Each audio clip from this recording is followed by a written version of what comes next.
ইটো কথা জানা সাৰ জ্ঞানতো কৰ্মটো আৰ নকৰিবা বিশ্বাস কিঞ্চিত।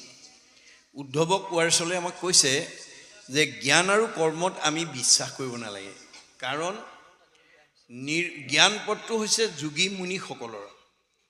আগৰ ঋষি মুনি যোগীসকলে এনেকৈ সমাজত বহি ঈশ্বৰৰ কথা শুনা নাছিল বা সেই ব্যৱস্থাটো তাত তেওঁলোকে মানি নলৈছিল। তেওঁলোকে কি কৰিছিল?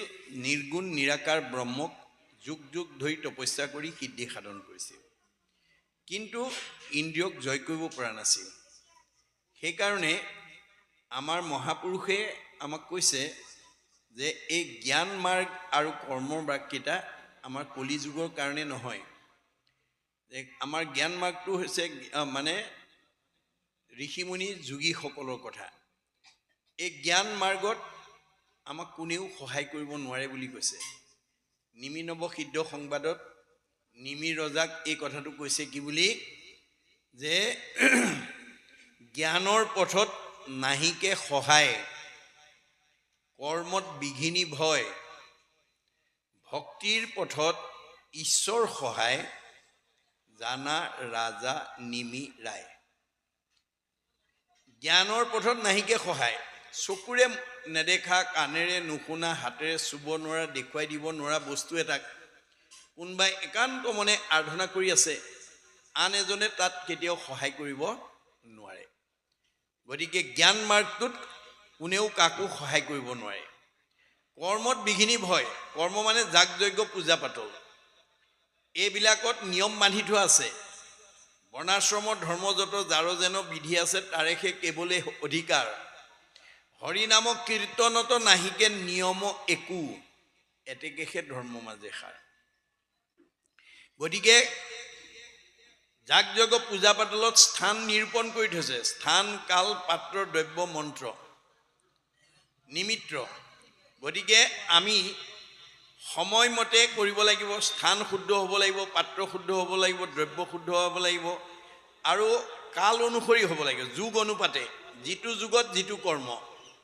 গতিকে আমি মানে দাপৰ বা ত্ৰেতা যুগৰ কামটো যদি কলি যুগত কৰোঁ, তেতিয়া সেইটো কাম আমাৰ সফল নহ'ব। গতিকে সেইকাৰণে নিয়ম বান্ধি থোৱা আছে। মন্ত্ৰ শুদ্ধ হ'ব লাগিব। মই অলপ আগতে এই বিষয়ে আলোচনা কৰিছোঁ যে আমাৰ ত্ৰষ্টা ঋষিৰ পুতেক বিশ্বৰূপক ইন্দ্ৰই বধ কৰাৰ কাৰণে যিটো প্ৰতিশোধ ল'বৰ কাৰণে তেওঁ যজ্ঞ কৰিছিল, সেই যজ্ঞত তেওঁ মন্ত্ৰ ভুল হোৱাৰ কাৰণেই তেওঁ ফলটো ওলোটা হৈ গৈছিল। অৰ্থাৎ ইন্দ্ৰক মৰাৰ বিপৰীতে ইন্দ্ৰৰ হাতত মৰিব লগা হৈছিল। মানে আমাৰ ত্ৰষ্টা ঋষিৰ যজ্ঞৰ পৰা উৎপত্তি হোৱা বৃত্তাসুৰে ইন্দ্ৰক মৰাৰ বিপৰীতে ইন্দ্ৰৰ হাতত মৰিব লগা হৈছিল। সেইকাৰণে গুৰুজনে আমাক কৈছে, কলিৰ লোকৰ মতি মলিন অপাৰ, আন একো ধৰ্মতো নাহিকে অধিকাৰ। আমি কলিযুগৰ মানুহে আন ধৰ্ম কৰাৰ অধিকাৰ নাই, কাৰণ আন ধৰ্মবিলাকৰ নিয়ম মানি থোৱা আছে। গতিকে হৰি নামক কীৰ্তনত নাহিকে নিয়ম একো, এতেকেহে ধৰ্ম মাজে সাৰ। যে আমাৰ গুৰুজনাৰ যিটো ধৰ্ম আদৰ্শ, তাত কোনো নিয়ম বান্ধি থোৱা নাই। দুপৰীয়া পাৰিব, গধূলি নোৱাৰে, ৰাতিপুৱা পাৰিব, দুপৰীয়া নোৱাৰে, ল'ৰাই পাৰিব, ছোৱালীয়ে নোৱাৰে, ডেকাই পাৰিব, বুঢ়াই নোৱাৰে, কোনো নিয়ম বান্ধি থোৱা নাই। গতিকে আমাৰ সকলো সময়তে সকলোৱে ভগৱন্তৰ নাম ল'ব পাৰিব। সেইকাৰণে এইটো সাৰ্বজনীন সনাতন ধৰ্ম দি থৈ গৈছে। শ্ৰৱণ কীৰ্তন কৰা, সুখে সংসাৰ কতৰা, দিয়া মূৰ চৰণত চিত। গতিকে আমি ভগৱন্তৰ গুণানুকীৰ্তন ক'ব লাগিব আৰু শুনিব লাগিব, আৰু তেতিয়া আমি এই সংসাৰৰ পৰা নিজক মুক্ত কৰিব পাৰিম। তাৰপিছত কৈছে, তপ জপ তীৰ্থ স্নান, যিটো ফল মহাদান, জ্ঞান বৈৰাগ্যৰ যেন ফল। গতিকে তপ জপ তীৰ্থ স্নান ব্ৰত, এইবিলাক যিবোৰ মহাদান আৰু জ্ঞান বৈৰাগৰ যিবোৰ ফল, যিটো গুণ নাম গাৱৈ, বসি সিটো সুখে পাওঁ। আগৰ যুগত তপ জপ তীৰ্থ স্নান যজ্ঞ কৰি যিটো ফল পাইছিলে, কলি যুগৰ মানুহে ভগৱন্তৰ নাম ল'লেই সেই ফলৰ অধিকাৰী হ'ব পাৰে। সেইকাৰণে কৈছে, যত ফলং সৰ্বতীৰ্থেষু সৰ্বযজ্ঞেষু কীৰ্তিতাম তৎফলম কৌটি গুণম পুণ্যম ৰাম নাম এবলভ্যতে। কলিযুগৰ মানুহে এবাৰ ভগৱন্তৰ নাম ল'লেই আগৰ যুগৰ শতকোটি তীৰ্থ যজ্ঞ কৰা ফল ঠাউকতে পায়। গতিকে এইটো আমাৰ কাৰণে অতি সহজলভ্য, সাৰ্বজনীন। তাৰপিছত কৈছে জানা তুমি সাৰে সাৰ ভকতিত পৰে আৰু নাহি গতি দাতা সংসাৰৰ। ভগৱন্তৰ গুণানুকীৰ্তন শ্ৰৱণ কীৰ্তন কৰাৰ বাদে আমাৰ জীৱই গতি পোৱাৰ বিকল্প নাই। এহিহে কহৈ বেদ দিলো হেৰা পৰিছেদ লৈও তুমি আমাৰ সন্মত। তোমাক এই খাটাং কথাখিনি ক'লোঁ বেদৰ নিয়ম, গতিকে তুমি মোৰ সন্মত গ্ৰহণ কৰিবা। এইখিলেকে উদ্ধৱক কোৱাৰ চলৰে আমাক ক'লে। তাৰপিছত মহাপুৰুষ গুৰুজনাই আমাক সঞ্জীৱনী স্বৰূপ উপদেশ বাণীৰ দ্বাৰা আমাক এটা জ্ঞান প্ৰদান কৰিব বিচাৰিছে আৰু কৈছে কি বুলি? শুনিওক সভাসদ মহাভাগৱত পদ কৃষ্ণ কথা সংসাৰতে সাৰ।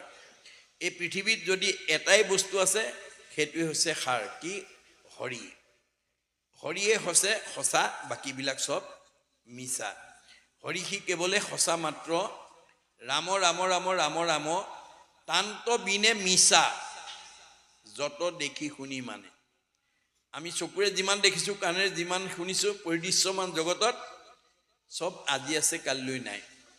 কিন্তু আমি নাজানি কি কৰিছোঁ, যিটো মিছা তাক আশা কৰি ৰাম ৰাম ৰাম ৰাম ৰাম দুৰাচাৰৰ মন মৰস কণে অজ্ঞানে। আজি আমি মনটো সদাচাৰ কৰিব নোৱাৰাৰ কাৰণে দুৰাচাৰ মনৰ কবলত পৰি আমাৰ বহুত উঠি অহা প্ৰজন্মই নাখাবলগীয়া খাইছে, নকৰিবলগীয়া কাম কৰিছে, যাৰ কাৰণে তেওঁলোকে ভগৱানে দিয়া 100 বছৰ ভোগ কৰিবলৈ নোপোৱাকৈ আগতীয়াকৈ বিদায় লৈছে। কিন্তু আমাৰ যদি উঠি অহা প্ৰজন্ম, প্ৰতিখন ঘৰৰ সদস্য, গাঁওখনৰ সকলো গাঁওবাসীকে আমি এনেধৰণৰ অনুষ্ঠান সঘনে অনুষ্ঠিত কৰি তেওঁলোকক যদি এই নীতি শিক্ষাখিনি আমি দিব পাৰোঁ, তেতিয়াহ'লে এইখন গাঁৱৰ কোনো জীৱ 100 বছৰৰ আগতে মৃত্যু খাবতি ল'ব লগা নহয়, স্বাস্থ্য ৰোগগ্ৰস্ত নহয়। গতিকে ইয়াত ইমান নিয়মবিলাক দি থৈছে, যিবোৰ জানিলে আমি সুস্থ সবল এটা মন লৈ আনন্দ মনেৰে আমি জীৱন্ত মুক্ত হৈ যাব পাৰোঁ। আমাৰ যেতিয়া আধ্যাত্মিক তত্ত্বটো উপলব্ধি কৰিব, সকলোতে তেওঁ আছে বুলি যিদিনাখন আমাৰ অনুভৱ হ'ব, বিষ্ণুময় দেখে যিটো সমস্ত জগত, জীৱন্ততে মুক্ত সিটো অচিৰকালত। গতিকে আমি সকলোকে এক আত্মা বুলি যিদিনাখন উপলব্ধি হ'ব, সেইদিনা আমাৰ জীৱন্ত মুক্ত। মৰাৰ পিছত মুক্তৰ কথা কোৱা নাই মহাপুৰুষে, যে আমি জীৱন্ত মুক্ত হ'ব লাগিব, জীয়াই থাকোঁতেই শান্তি পাব লাগিব, তেতিয়াহে মৰিলে গতি পাব। আমি যদি জীয়াই থাকোঁতে বিভিন্ন অশান্তি, বিভিন্ন সংঘাতৰ সন্মুখীন হৈ আছোঁ, আমাৰ জীৱটো কেতিয়াও মৰিলে গতি পাব নোৱাৰে। তাৰ কাৰণে কৈছে আয়ু যায় ক্ষণে ক্ষণে আলে জালে ইটো ঘূৰ কলিকালে জ্ঞানে কৰ্মে নপাইবা নিষ্ঠাৰ। জ্ঞান আৰু কৰ্মৰ জৰিয়তে কলিকালৰ মানুহ উদ্ধাৰ হ'ব নোৱাৰে। নকৰিও জন্ম বিধা শুনা ইটো কৃষ্ণ কথা ফুৰা ৰামৰ নাম গলে বান্ধি। আমি য'তেই যাওঁ, বন্ধু বান্ধৱ, আলহী অতিথি, ভকত বৈষ্ণৱক লগ পালে আমি অকণমান কৃষ্ণ কথা আলাপ কৰিব লাগে, কৃষ্ণ কথা ক'ব লাগে দেই। কাৰণ ঐত আয়ু পাতব হৈলে ঘূৰ পৰ লোকে গ'লে আকে লাগি মৰিবা হাঁ কান্দি। আমি যদি কেৱল বিষয়ৰ চিন্তা কৰি থাকোঁ, আমাৰ জীৱই পিছত কান্দিব লাগিব। কাৰণ বিষয়ৰ সুখ শান্তিটো মানুহটো দূৰৰ কথা, স্বৰ্গৰ ইন্দ্ৰৰ লগত গাহৰিৰ কোনো পাৰ্থক্য নাই বুলি কৈছে। মিছা বিষয় অকল লাগি নৰে ধৰে জন্ম, ইন্দ্ৰ শুকৰৰো দেখা সুখ দুখ সম। বিষয়ৰ সুখৰ ক্ষেত্ৰত স্বৰ্গৰ ইন্দ্ৰৰ লগত গাহৰি কোনো পাৰ্থক্য নাই। কিয়? বোলে মহেন্দ্ৰৰ অমৃতৰ পানে যেন মহেন্দ্ৰ সন্তুষ্ট, হুৱৈ বিস্তাভুঞ্জী শুকৰৰো হৃষ্টপুষ্ট। স্বৰ্গত ইন্দ্ৰই অমৃত পান কৰি যি হৃষ্টপুষ্ট হৈ থাকে, গেলাপচা ঠাইত গাহৰিটোৱে বিস্তা খায়ো সমানেই শকতাব থাকে। ইন্দ্ৰৰ সন্তুষ্ট ৰম্ভাৰ সম্ভোগে, শুকৰৰো তেনসু শুকৰি সংযোগে। স্বৰ্গত ইন্দ্ৰই ৰম্ভা তিলোত্তমাৰ লগত যিটো বিষয় সুখ কৰে, গেলাপচা ঠাইত গাহৰিটোৱে গাহৰিজনীৰ লগত একেটাই কৰে। সেইকাৰণে মাধৱদেৱে বৰগীতত লিখিছে, বিষয়ৰ সুখ শুকৰি সংগে পায়, হৰিপদ সেৱা নৰতনু বিনে নাই। গতিকে আমি মানৱ দেহতে ঈশ্বৰৰ নাম লৈ জীৱক মুক্তি দিব পাৰোঁ, জীয়াই থাকোঁতে শান্তি পাব পাৰোঁ। গতিকে আমাৰ মনটো যাতে বিষয়ৰ প্ৰতি আসক্ত হৈ নাযায়, বিষয়ত অতি আশকতি ভৈল যাৰ কৃষ্ণক পাইবাৰ আশা নিবৰ্তিলতাৰ। আমি যদি লগত নিবৰণাৰ ধন সম্পত্তি মান সন্মানৰ পিছত যদি দৌৰি থাকোঁ তেতিয়াহ'লে আমাৰ জীৱই গতি পাব নোৱাৰে, কৃষ্ণক আমি লাভ কৰিব নোৱাৰোঁ। কেনেকৈ উদাহৰণ দিছে, যেন বায়ু বস্ত্ৰ নিয়ে পশ্চিমে উৰুৱাই পূবক খেদিলে জানো সিটো বস্ত্ৰ পায়। বতাহে আপোনাৰ কাপোৰখন পশ্চিম ফালে উৰুৱাই নিছে, বতাহে উৰুৱাই নিয়া কাপোৰখন পাবৰ কাৰণে যদি আমি পূবফালে দৌৰি থাকোঁ কোনোবা দিনাখন জানো পাম। ঠিক তেনেকৈ আমাৰ মনটো যদি বিষৰ প্ৰতি গতি কৰে আমি কেতিয়াও কৃষ্ণক লাভ কৰিব নোৱাৰিম। এই উদাহৰণ দিছে। তাৰপিছত কৈছে পৰম বান্ধৱ নাম শুনা আৰু গুণগাম, আতপৰে কোন পুণ্য আছে, জাতপৰে পাপী নাই, তাকো তালৈ নামে পায়, কুল হুয়া একোৱে নাবাচে। যিটো কথা সুতে 28,000 ঋষিৰ আহ্বান শুনি মন্তব্য কৰিছিল। কি বুলি? কিনো মহাভাগে তোমাষাৰ আগে, কহিবু কৃষ্ণৰ লীলা, মাধৱৰ কথা সম্যকে পুছিলা, মোক জীৱদান দিলা। আজি তোমালোকে মোক ঈশ্বৰৰ কথা ক'বলৈ কৈ জীয়া মানুহ কৰি তুলিলা, মই এই সময়লৈকে মৰা মানুহ হৈ আছিলোঁ। গতিকে কৃষ্ণৰ কথাটো মোৰ মহালাভ আছে, কৃষ্ণৰ কীৰ্তনে জাতি অজাতি নাবাচে। এয়াই হৈছে নামৰ মহিমা। তাৰপিছত কৈছে দহৈ পাতেক ছয়, কৰৈ পুণ্য অদ্ভুতয়, মিলাঐ মুকুতি সুখে সুখ সুখে, বোলন্তে নাহিকৈ শ্ৰম, শুনন্তে অমৃত সম, হেন নাম কিয় এৰা মুখে। আমি ঈশ্বৰৰ নাম ল'বলৈ কাৰো পৰা ধাৰ কৰিব নালাগে। হিয়াৰ মাজে নামৰ ভাণ্ডাৰ, মুখে বাজ হয়। আমি মাত্ৰ 1000টা নামৰ পৰা এটা নাম আমি যাতে দৈনন্দিন ল'ব পাৰোঁ, তাক ল'লেই আমাৰ জীৱই গতি পাব। গতিকে এই নাম এটা ল'বলৈ যাতে আমি এলাহ কৰিব নালাগিব, আমি অৱহেলা কৰিব নালাগিব। তেতিয়া কৈছে ইটো কলিকালে সাৰ, নাম বিনে নাহিয়াৰ, নামতে সমস্ত পুণ্য বিজয়। ভগৱন্তৰ নাম ল'লে সমস্ত পুণ্য আমাৰ সিদ্ধ হয়। যত তপ তীৰ্থ স্নান, মন্ত্ৰ জাপ্য যোগ জ্ঞান, নাম উচ্চৰণতে সবে সিজয়। ভগৱন্তৰ নাম ল'লে সকলো যজ্ঞ সকলো তীৰ্থ কৰাৰ ফল ঠাউকতে পায়।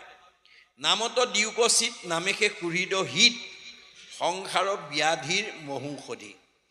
আমাৰ যিবিলাক দুখ বেদনাই আমাক আক্ৰান্ত কৰে, মনত দুখ বেদনা দিয়ে, ভগৱন্তৰ নামে আমাক সকলো সেই দুখ বেদনাৰ পৰা মুক্ত কৰি দিয়ে, আমি উদ্ধাৰ হ'ব পাৰোঁ।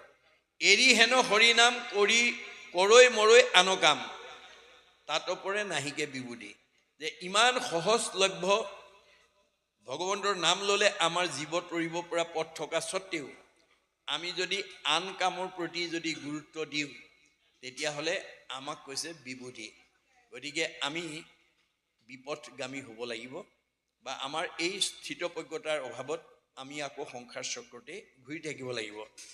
কৃষ্ণেহে পৰম দেও, ব্ৰহ্মা হৰে কৰে সেও, জানি তান ভজি ওচৰণে।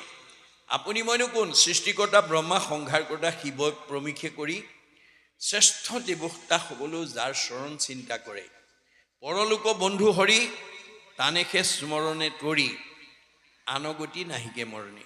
গতিকে আমি ভগৱন্তৰ নাম স্মৰণ কৰিলেহে যাবৰ সময়ত আমাৰ জীৱই গতি পাব। যদি আমি ভগৱন্তৰ নাম এৰি যদি অন্যমনস্ক হওঁ, অন্য চিন্তা কৰোঁ, আমাৰ জীৱ বিপদগামী হ'ব। সেইকাৰণে কৈছে আয়ু যাই ক্ষণে ক্ষণে, কৃষ্ণৰ কিং কৰে ভনে, নিৰন্তৰে বোলা ৰাম ৰাম। সূৰ্য উদয় আৰু অস্ত যোৱাৰ লগে লগে আমি এদিন এদিন মৃত্যুৰ ফালে গৈ আছোঁ। সেইকাৰণে কৈছে সময় থাকোঁতেই নিৰন্তৰে ৰাম ৰাম বুলিব লাগে, হৰি হৰি বুলিব লাগে। হৰি নাম ইটো দুগুটি অক্ষৰ, জিভা অগ্ৰে থাকে যাৰ, গংগা গয়া কাশী প্ৰয়াগ পুষ্কৰ, যাইবাক নালাগে তাৰ। ইমান মাহাত্য আছে যে হৰি নামৰ দুটা আখৰ যদি আমাৰ মুখত থাকে, আৰু তেনে গুণবিশিষ্ট ব্যক্তিজন যদি বাটেদি যাওঁতে আপুনি বাৰাণ্ডাৰ পৰা যদি হাত দুখন বুকলৈ আনি কৃষ্ণ বাপজন গৈছে বা আইগৰাকী গৈছে বুলি ক'ব পাৰে, তেতিয়াহ'লে বিষ্ণু বৈষ্ণৱক দেখি কৰৈ নমস্কাৰ, হৰৈ কোটি জনমৰ পাতক তাহাৰ। ইমান মাহাত্ম্য আছে, মনত ৰাখিব কথাটো। ভাৱনাৰ ইমান মাহাত্ম্য আছে। গতিকে আমাৰ ভাৱনাবিলাক কাছৰ সদৃশ হ'ব লাগে। গৃহাশ্ৰমত থকাৰ পৰিৱেশটো পদুম ফুলৰ দৰে হ'ব লাগে। মানে গাছৰ বৈশিষ্ট্য কি? বালিত কণী পাৰে, পানীত উমনি দিয়ে, বালিত কণী পাৰি পানীত উমনি দি ভাৱৰ দ্বাৰা বালিত কণী ফুটাই দিয়ে। যেহেন কশ্যপে তৰে ডিম্ব পাৰি জল মাজে ফুকাৰয়, সেইমতে সন্তে বিষয়তে থাকি সদায়ে মোক চিন্তয়। ভগৱানে কৈছে সন্ত মহন্ত ভক্ত বৈষ্ণৱসকলে মই দিয়া ধন ধান টকা পইচা গাড়ী মটৰ পকা ঘৰ দুৱাৰ মাজতে থাকে, কিন্তু লগত নিব নোৱাৰা ধন সম্পত্তিৰ মোহে লগত নিব পৰা ধন ঘটাৰ পৰা তেওঁক বঞ্চিত কৰি ৰাখিব নোৱাৰে। আমাৰ গৃহাশ্ৰমৰ অৱস্থানটো কেনেকুৱা হ'ব লাগে? পদুম ফুলৰ দৰে। পদুম ফুল বোকা পানীতেই জন্ম হয়, কিন্তু বোকা পানীয়ে পদুম ফুলক কেতিয়াও লিপ্ত কৰি ৰাখিব নোৱাৰে, সি সদায় নিৰ্লিপ্ত হৈ থাকে। যে আমাৰো সন্ত মহন্ত ভক্তসকল গৃহাশ্ৰমতেই থাকে, কিন্তু তেওঁলোকে ভাৱনাৰ দ্বাৰা কৃষ্ণত ভক্তি কৰি মুক্তি লাভ কৰিব পাৰে। ব্ৰহ্মণা ধ্যায় কৰ্মাণি সংগং ত্যক্তে কৰোতি যশ লিপ্ততে ন চ পাচুন পদ্মপত্ৰম মীমাম্ভাস। আমাৰ জীৱনশৈলী আদৰ্শবিলাক পদুম ফুলৰ সদৃশ হ'ব লাগে। পদুম ফুল বোকা পানীতে থাকি যেনেকৈ নিৰ্লিপ্ত হৈ থাকে, সন্ত মহন্ত ভক্ত গুণসম্পন্ন ব্যক্তিয়ে ভগৱানে দিয়া ধন টকা পইচা গাড়ী মটৰ পকা ঘৰ দুৱাৰ মাজতে থাকে, কিন্তু সেইবিলাকৰ মায়া মোহে ভকতৰ সংগলৈ যোৱা আৰু ঈশ্বৰৰ কথাত ভক্তি কৰি মুক্তি পোৱা পথটোৰ পৰা তেওঁক আঁতৰাই ৰাখিব নোৱাৰে। সেইকাৰণে কৈছে আমাৰ সূৰ্য উদয় আৰু অস্ত যোৱাৰ লগে লগে আমি দিনে দিনে মৃত্যুৰ ফালে গৈ আছোঁ। এই কথা জানি নিৰন্তৰে ৰাম ৰাম বুলিবলৈ কৈছে। দুটা আখৰৰ ৰাম নাম আমি যাতে ল'ব পাৰোঁ। বেদত কৈছে ৰাম ইতি ৰাম ইতি ৰাম ইতি বদন্তি যে সৰ্বদা তেই চাং ভক্তি স মুক্তি স ভৱিষ্যতি না সংশয়। ৰাম নামৰ ইমান মাহাত্য। ৰাম নামৰ মানে বিজ্ঞানসন্মত দৰ্শনটো মহাপুৰুষ মাধৱদেৱে ঘোষাত লিখি থৈ গৈছে। কি বুলি কৈছে? ৰা শব্দক উচ্চাৰণতে ৰাম ৰাম ৰাম ৰাম ৰাম মুখহন্তে বাজ হুলা পলাই পাপ মানে। দুটা আখৰৰ ৰাম নামৰ ৰা বুলি কোৱাৰ লগে লগে আমাৰ ভিতৰৰ পাপবিলাক ওলাই যায়। পুণ্য মানে হুৱে অভ্যন্তৰ ৰাম ৰাম ৰাম ৰাম ৰাম ম বুলি আতি মাৰয় কপাত টানে। আৰু ম বুলি জপাই দিয়াৰ লগে লগে পুণ্যবিলাক সোমাই যায়। আৰু বিজ্ঞানে কৈছে ৰা বুলি কোৱাৰ লগে লগে এঙাৰ গেছবিলাক ওলাই যায়, আৰু ম বুলি জপাই দিয়াৰ লগে লগে অক্সিজেন গেছ সোমাই যায়। আপুনি দিনটোত যিমান ৰাম নাম উচ্চাৰণ কৰি দেহৰ পৰা এঙাৰ গেছ উলিয়াই অক্সিজেন ভৰাব পাৰিব, সিমানেই বাত বিষ নাইকিয়া হ'ব, মন আনন্দ হ'ব, বন্ধ্যা নাৰীয়ে সুযোগ্য পুত্ৰ পোৱাৰ যোগ্যতা পাব। হয়নে? মুকং কৰোতি বাসলং পংগুলংঘেতে গিৰিং যৎ কৃপা তমহং বন্দে পৰমানন্দ মাধৱম। ভগৱানে কৈছে মোৰ কৃপা হ'লে বুবাই পৰ্বত বগাব, কথা ক'ব পাৰিব, খুৰাই পৰ্বত বগাব পাৰিব। গতিকে বন্ধ্যা নাৰীয়ে সন্তান নেপাব কিয়? এয়া আমাৰ বিশ্বাস লাগিব। গতিকে এইখিনিকে আমাক কৈছে। ইয়াৰ পিছত তেওঁ কৈছিল যে তোমাক এইখিনি কথা বুজা পৰা হোৱাৰ পিছত তোমাৰ আৰু কিবা জানিবলৈ বাকী থাকিল নেকি? যদি আছে মোক কোৱা, মই যোৱাৰ আগতে তোমাক সংশয় দূৰ কৰি দিম।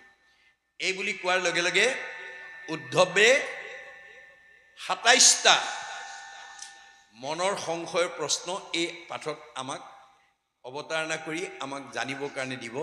গতিকে মই পাঠকক পাঠ আৰম্ভ কৰিবৰ কাৰণে অনুৰোধ জনাইছোঁ। কৃষ্ণ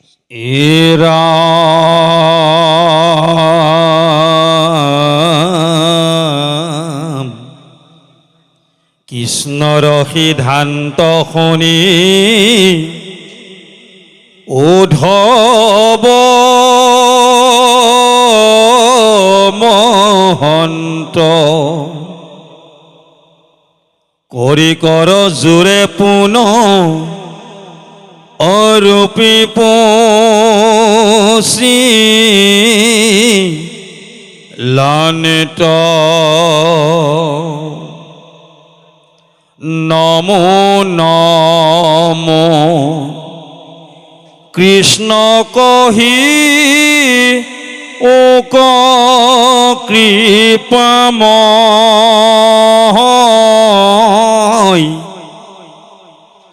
তুমি বিনা কোনে মোৰ সে দিবে সংশয় কোন সম দমদান হয়ত্ৰ সচকাম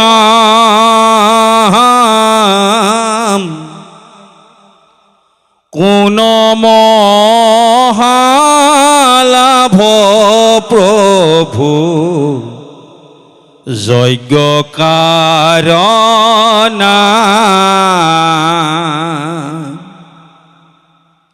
কাৰনাম সহ্য কোন গুণে সুমন্দিত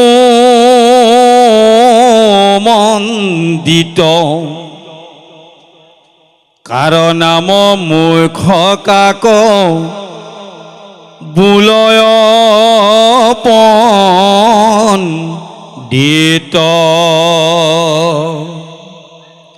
অকাক বোলে বন্ধুহীন আৰু দুখী কোন জন কাৰনাম সুৰ কাক